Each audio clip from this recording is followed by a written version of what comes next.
नमस्कार, Asian public TV में आपका स्वागत है। मैं हूं डॉक्टर शिशिर उपाध्याय। देश में चुनावी माहौल है और चुनावी माहौल में सभी राजनीतिक दल सक्रिय हैं।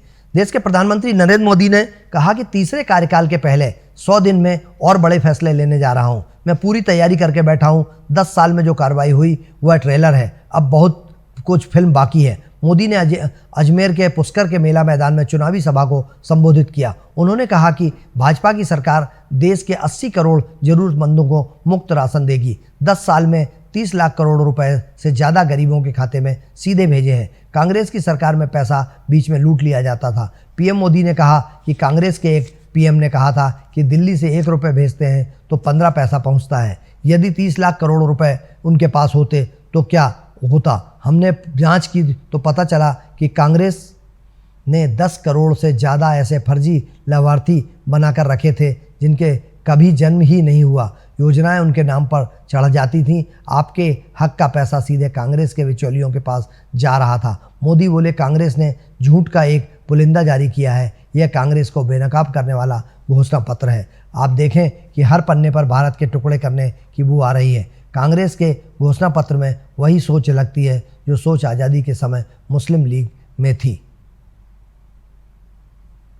महागठबंधन में मुकेश साहनी की विकासशील इंसान पार्टी वीआईपी की एंट्री हो चुकी है। साहनी की पार्टी वीआईपी को आरजेडी ने अपने कोटे से 3 सीट देने का ऐलान किया है। आरजेडी नेता तेजस्वी यादव ने कहा कि उनकी पार्टी अपनी 26 सीटों के कोटे में से मुकेश साहनी की पार्टी को 3 सीटें देगी। ये सीटें गोपालगंज, झंझारपुर, मोतिहारी है। मुकेश साहनी की पार्टी वीआईपी को चुनाव चिन्ह भी मिल गया है। वीआईपी को लोकसभा चुनाव के लिए लेडीज पर्स का चुनाव चिन्ह मिला है। इससे पहले खबर आई थी कि मुकेश साहनी के सामने आरजेडी ने विलय का प्रस्ताव रखा था, जिसे उन्होंने खारिज कर दिया था। बिहार में महागठबंधन के बीच सीटों का बंटवारा हो चुका है। राज्य में कुल 40 लोकसभा सीटें हैं। आरजेडी सबसे अधिक 26 सीटों पर चुनाव लड़ रही है। वहीं कांग्रेस को 9 सीटें दी गई हैं। 5 सीटों पर लेफ्ट अपने उम्मीदवार उतारेगी।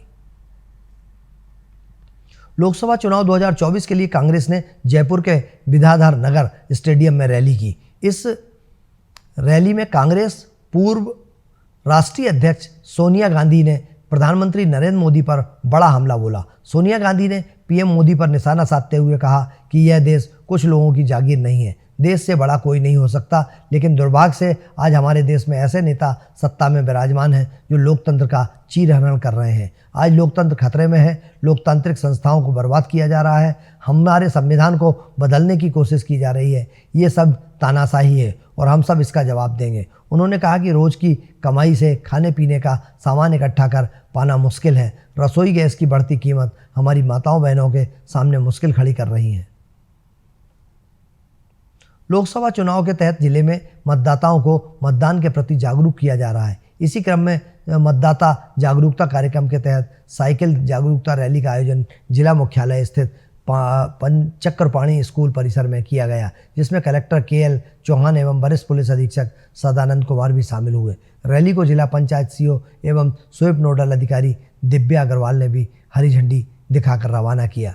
साइकिल रैली पंडित चक्रपाणी स्कूल परिसर से प्रारंभ होकर बस स्टैंड, गार्डन चौक, जनपद पंचायत कार्यालय होते हुए चक्रपाणी स्कूल परिसर में समाप्त किया। इससे बढ़कर विद्यालय के छात्र छात्राओं और पुलिस कर्मचारी अधिकारियों ने बड़ी संख्या में हिस्सा लिया। इसमें कलेक्टर ने सभी को 100% मतदान करने के लिए शपथ भी दिलाई। कलेक्टर ने सभी को लोकतंत्र में मतदान की आवश्यकता के बारे में बताया। आगामी लोकसभा निर्वाचन में 100% मतदान हेतु सभी को जागरूक करने के लिए प्रेरित किया गया। कांग्रेस में चल रही टूट फूट के बीच कांग्रेस के पूर्व विधायक रामलाल मालवीय ने भी पार्टी छोड़ दी है। रामलाल मालवीय कांग्रेस की राजनीति में दिग्विजय सिंह के करीबी माने जाते रहे। मालवीय ने भाजपा की सदस्यता ग्रहण की है। भाजपा प्रदेश कार्यालय में उज्जैन के घटिया से पूर्व विधायक रामलाल मालवीय समेत 3 दर्जन से अधिक कांग्रेस नेता भाजपा में शामिल किए गए हैं। 3 बार विधायक रहे मालवीय ने वे 6 बार कांग्रेस के टिकट पर विधानसभा का चुनाव लड़े। उनके साथ retired deputy collector Ramesh Chandra Saxena ने भी भाजपा की सदस्यता ली है। एशियन पब्लिक टीवी पर आप बने रहिए। मुझे दीजिए इजाज़त। नमस्कार।